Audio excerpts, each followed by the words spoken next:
updates pending to be done. Crazy. App content also is non-findable. Like, have you tried to look for any information that is not the app title of the app description? Information that is inside the app? There's no way to do it. Not in the App Store, not in web search. Also, all that content that is inside the app is nowhere to be found. It's sad, realistically. Also, there are so many apps that are fragmented into little specific vertical type of apps, like for example in the case again of the New York Times here, they have an app for cooking, another one for virtual reality, another one for whatever. Like in any case, even if you don't have vertical apps, you will need to have specific app for every technology, for every app store. One for iOS, another for Android. I'm like, what the heck? Also, this happens. They are expensive. Of course, if you need to develop 3 apps or 4 or 5, of course they become really, really, really expensive at the end of the day, right? So yeah, this is my feeling. More than all, realistically, we have this other type of situation, right? That we end up downloading a lot of apps. There is an average of 35 apps in every mobile phone. So yeah, what the heck? So I asked in Twitter, like a very scientific approach for this research, of course, over Twitter. It's like, why do we keep using apps? Like, what makes you download an app instead of using a website, right? And most of the answers were about that, hey, Aleyda, sadly, mobile websites are not necessarily so user-friendly. Like, usability is shitty, right? Speed and usability. Have you, like, at this point, like, we are, hello, 2019, at this point you will believe that any business that is a little bit, even a little bit respected and big, will have already at least a responsive website. However, if you go to Erlingus, have you seen that? Like, they push you to download the app because they don't have a responsive site. They don't have a mobile-friendly website. Still, yet, go ahead and enter Erlingus. It's crazy. And then, you know, this is my first time in Disney, actually, so I'm very excited. I'm going to stay tomorrow here, you know, exploring a little bit. I feel like a little kid inside. So before coming here, I went up, did a little bit of research, right? Like, top attractions I cannot miss because of course I only have one day anyway. And this was me waiting for it to load. Oh my God, this is terrible.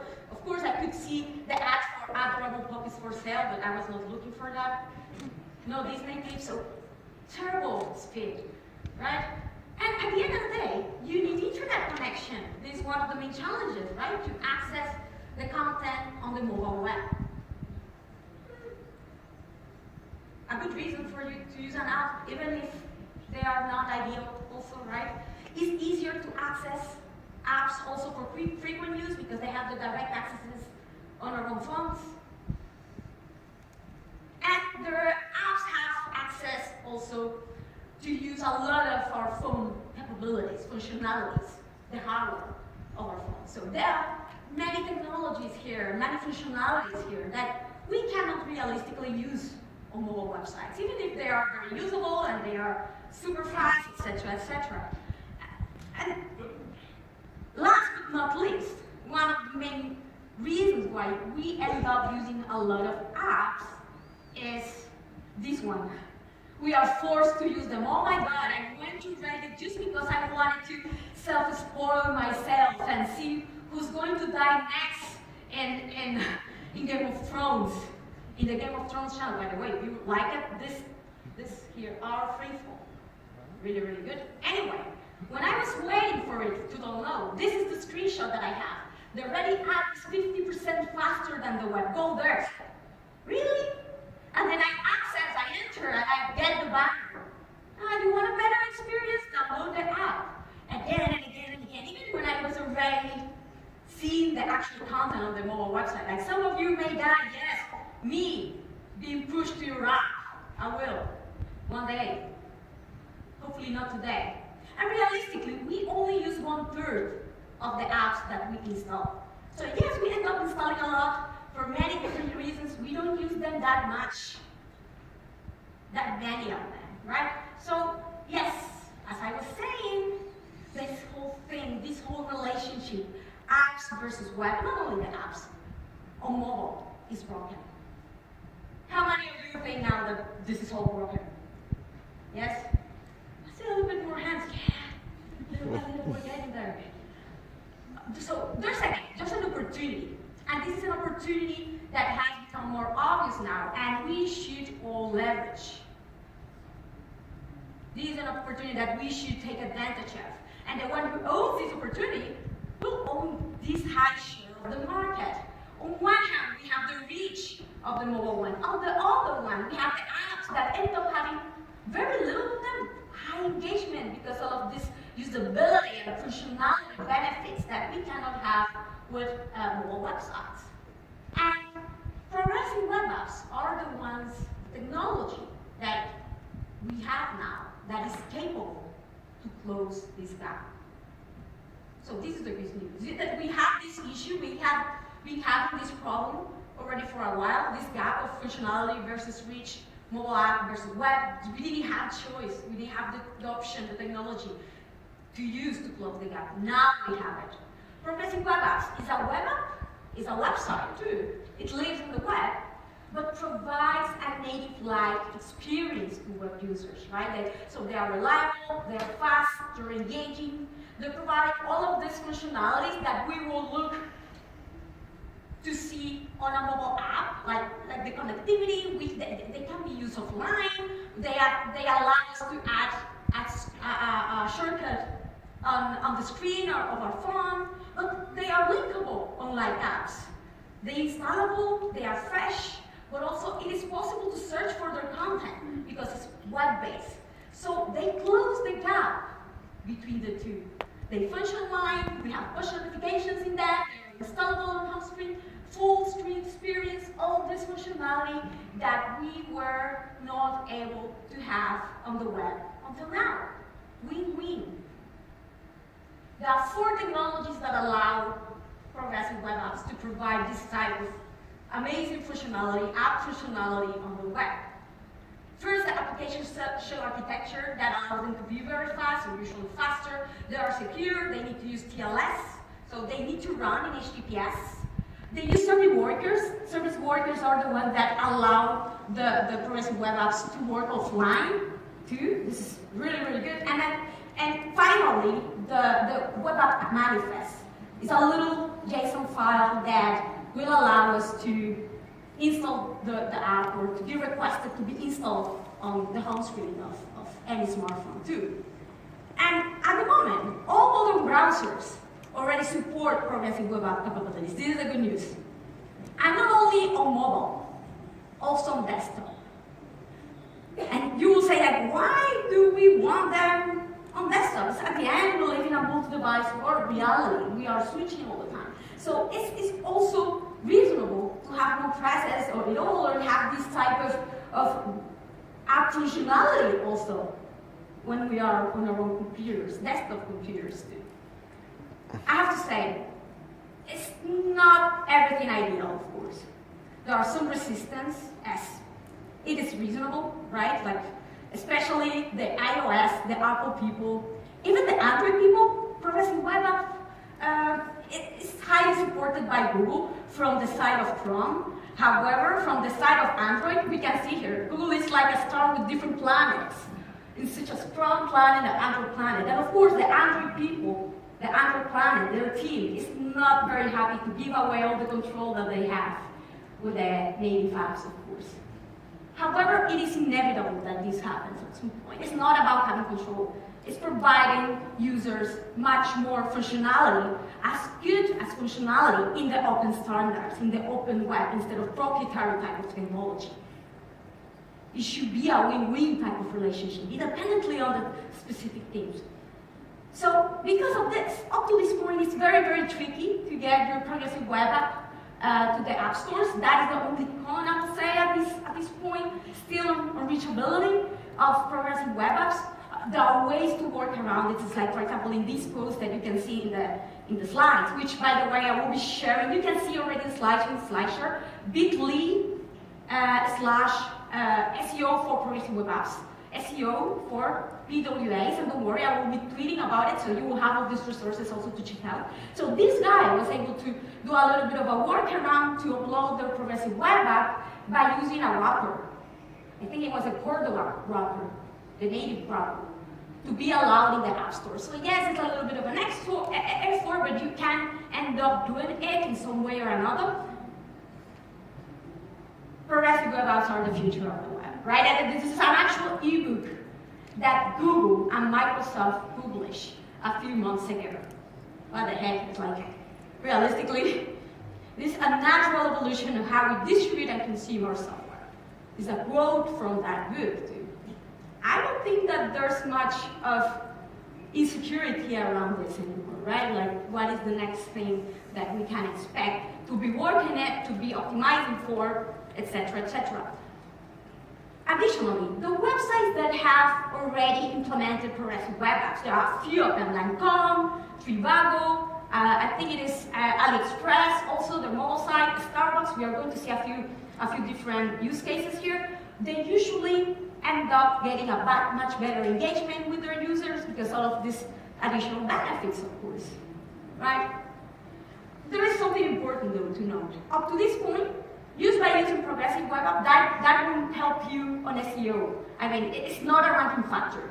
It's not that because you use progressive web app functionality, you will have any advantage specifically in SEO, right? Like they disclose the gap, this provides you a much better engagement, all this extra functionality in order to fulfill better your user experience, but it's not something that, at least at this point, Google will take you into consideration to provide you an extra push in the rankings. And another important aspect to clarify is that a lot of people think that progressive web apps are equal or are the same thing of single-page applications. Not necessarily. Web apps can be single-page application or multiple-page application, dependence of what was the selection when they were developed. They can be both progressive web apps. And we are going to see how there is a checklist with requirements for progressive web apps. And one of these requirements that each page should have its own unique URL. So, sorry, single-page applications, you will need to evolve, right? And realistically, progressive web apps, there's not only a way towards them. I'm going to show you many different examples. Like, yeah, you can convert, you can migrate your already existing web app to a progressive web app. You can build a progressive web app from scratch. And you can also enable progressive web app features to your current website, even if it's a WordPress website. I'm going to show you one that I did, and literally it took me 10 minutes to install a plugin and obtain that benefit, progressive web app benefit. Even AMP-based pages can be integrated and get the progressive web app functionality in different ways, right? Like AMP pages with progressive web app features, AMP as an entry point into the progressive web apps to make them faster to that first load, or AMP as a data source for your progressive web app, right? In the case of websites, there are three main phases for the development. First is to build a responsive website that can be amazed to. This will be our application. Then we need to create a web manifest, a JSON file that I was talking about before, that will inform that this is a progressive web app that is installable on your phone. And then the service worker that is responsible to a lot of the magic happening around, because it's the one that runs in the background, defining what is the data that needs to be stored on the phone to be available offline, what are the content that should be updated from time to time, and the notifications that the users will get. There's this step-by-step guide in the Code Labs environment of Google developers. Have you seen that? It should take 31 minutes to complete, right? To migrate your site to a progressive web app. This is another one, to develop a progressive web app from scratch. You can even find one to build a progressive web app based on AMP, too. So there is a lot of resources, really easy to follow, that maybe us as SEO, if we are not technical oriented, or we don't come from a technical background, cannot implement ourselves, but should be very straightforward to follow by your developers. What should we consider? What are the requirements for this websites or web apps to be considered progressive web apps? There are some requirements for these features. So to make sure that they will work well. And they are specified in these checklists. And these are the main ones. They need to be served over HTTPS, they should be responsive, the URLs should load while offline, the metadata provided to be added to the home screen of the phone. It should be fast, it should load in less than 10 seconds in 3G, it should work across different browsers, each page should have a URL, and most of this can be validated quite easily from our own browsers, from the Chrome DevTools. We can go there to the audits panel in Chrome DevTools and run the progressive web app validation. All of these are validated there. But the baseline progressive web app features, have you seen like the ones that I mentioned before? Are passed or not passed by the website that I'm loading at that moment on my Chrome. And this is how it's shown. So I went to this website, the Hobbycraft website. It's a British-oriented website, but it is already a progressive web app. It's a website with progressive web app features, and well, it passes almost everything, but it's not as fast as it should be, unfortunately. So it's not 100% validated because of that. Also, we can validate any type of progressive web app, actually. Starbucks has a web app that is also a progressive web app. They have it parallelly running in this subdomain that you can see here, the app subdomain. And we can go and check it. And we can also not only check for the main validations, specifying the progressive web app checklist, but we can also verify service workers with the Chrome DevTools application panel, like we can see there. We can also check the app manifest, again with the application panel. So easy to validate, so easy to access, so easy to check. And this is the one that I was talking to you about. This is actually not a website, this is a web app. And we are going to see that the way that this web app was developed is that it relies a lot on JavaScript to be rendered. It's client-side render. So we are going to see how this is actually the main challenge with progressive web apps that were migrated from a web app type of environment that is developed with JavaScript frameworks that will rely a lot on JavaScript to show, to deliver the content, to load the content. But they can be also validated like this right away. And this is the website that I told you that I developed. Well, actually, it's a resource website. You can find a lot of resources regarding progressive web apps, and I'm here. It's how PWAMP works. This one I created by following the GotLabs guide, step-by-step guide, without. This is actually AMP. Take a look at the code. It's only an AMP-based site with this extra progressive web app functionality. Win-win is fast because it's AMP. Has all this extra functionality. It's very cool. Or also, I built 4 years ago or so this other website using WordPress. Why my web traffic dropped? We provide you a checklist of things to check when you have lost your traffic to see what is the reason of that loss. Right? So it was just a WordPress and not a WordPress website. However, I use a plugin to add progressive web app features to that WordPress website. It took me literally 5 minutes to do it so. And you can see that it passes the validation. I can add the direct access to this website on my smartphone too. It's pretty straightforward, and this is the configuration. And this is the plugin. Super progressive web app. There are a few other plugins nowadays too. This is pretty straightforward to use, and literally 5 minutes, check, generate the manifest, and you have running progressive web app features for your already existing WordPress site. So you don't even need to code or get into the technical match just to get the basics of progressive web app functionalities going, right? This is a news that I saw a couple of days ago, which is fantastic, and I think that this will also help a lot with the adoption of progressive web apps. Magento announces the availability of a progressive web app studio for their stores.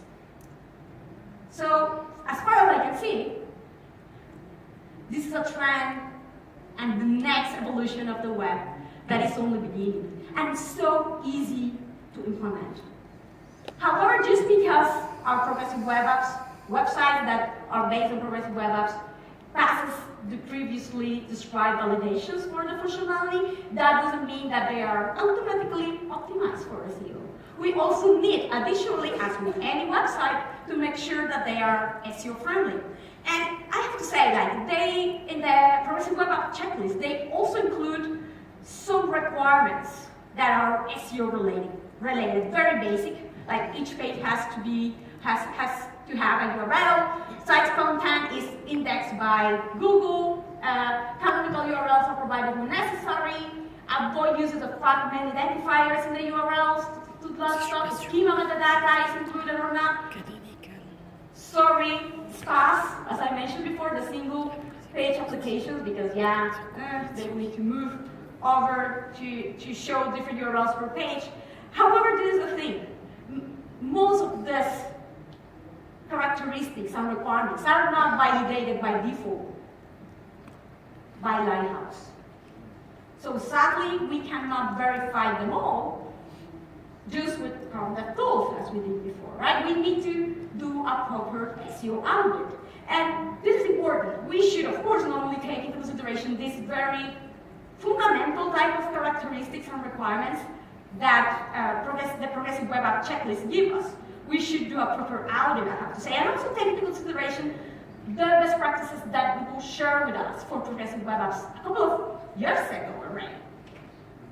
And realistically, most of this aligns very well to the best practices that we already have with the progressive web app checklist and that we all know as SEOs, right? We will be validating in any case in any SEO audit, like make your content followable, design for multiple devices, provide clean URLs, use progressive enhancement, specify canonical URLs, use schema, cross-browser support.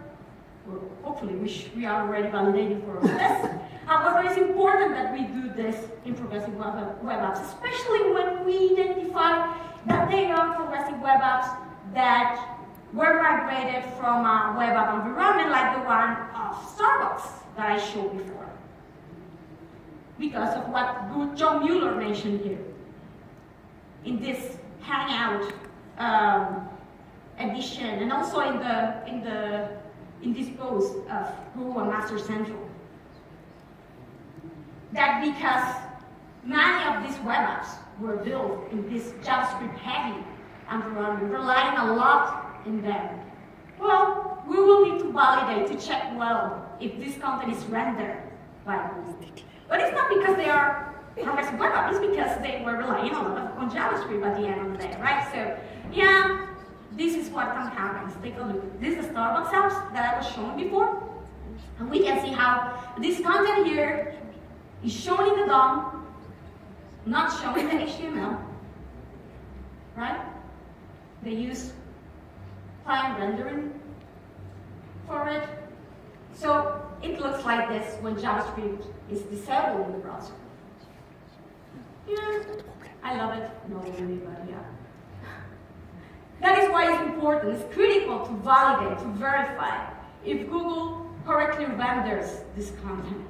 And a very easy way to do this, even if we don't have access as developer, as manager of any website, is to do this, right? Go to the mobile-friendly test and see if the content is rendered in the preview version there. And yes, it seems that it's rendered. Good. Ooh, one last thing. Then we go and validate if the content there, the one that we saw that was only shown in the DOM, is actually indexable. Seems that it is too.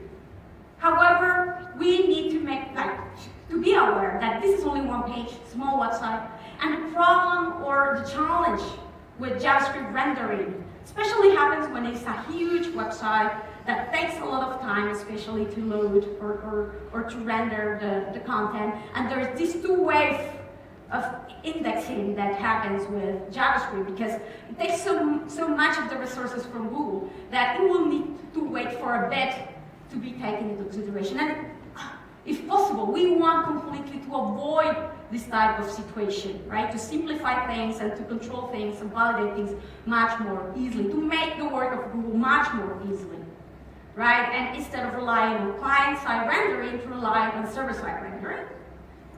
And of course, we shouldn't forget SEO fundamentals. It was like, it's so sad this. Why not check, like, let's take a look at the metadata of this page, like description, nothing. Title, very poor. Canonical, none. Remember how canonicalization was actually one of the requirements of progressive web apps? Yeah. Doesn't seem like it passes that validation.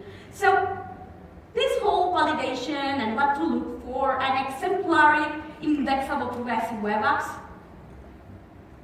can be made much more easily by using these examples provided by Google. Google shared these examples of server render, client render, and hybrid render websites that are progressive web apps that we can check, that we can validate ourselves, that we can see the code for, and that we can pass to our developers to take as a reference, if possible, ideally, when they are developing theirs, the one of our business.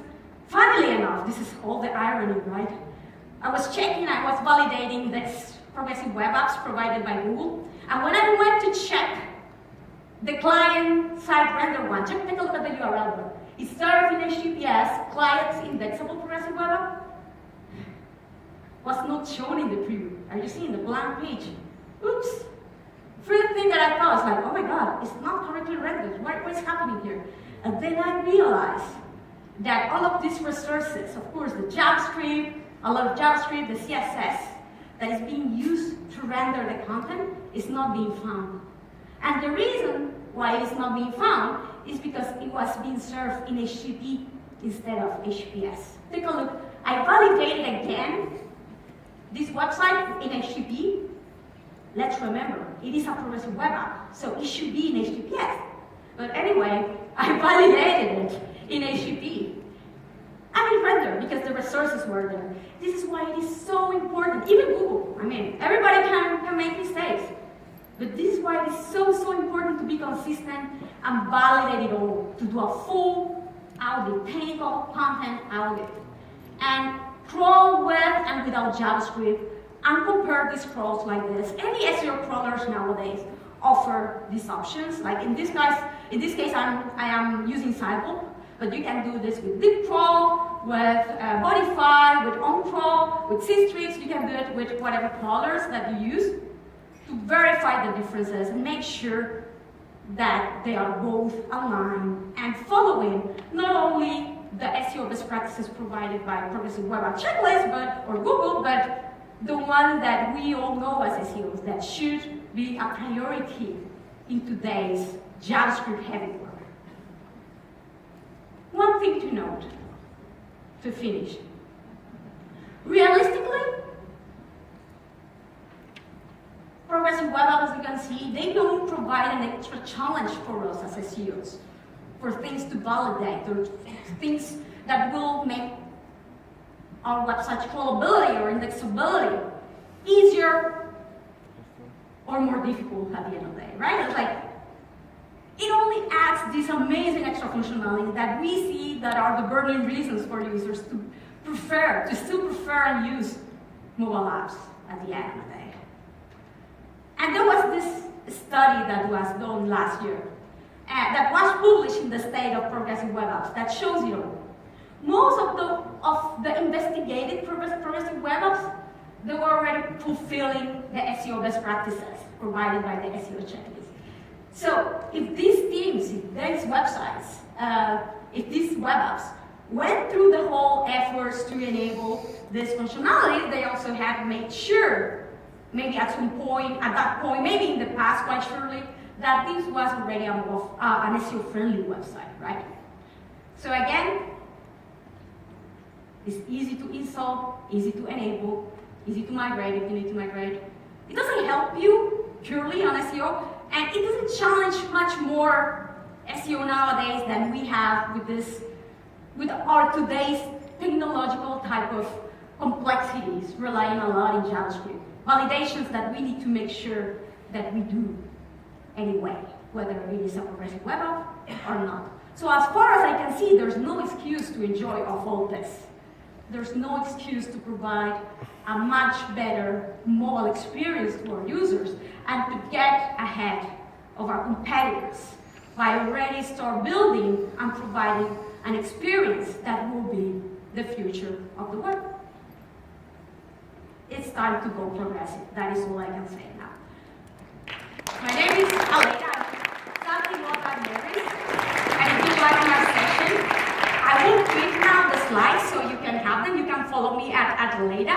And I have actually started at the beginning of this year. One of the challenges was to start filming these weekly videos about SEO that are called Probably Monday. So if you like my talk, take a look at the videos. They are very actionable like this, very short videos to start SEO weeks much more happily with a little bit of coffee and problem too. So thank you very much. Merci.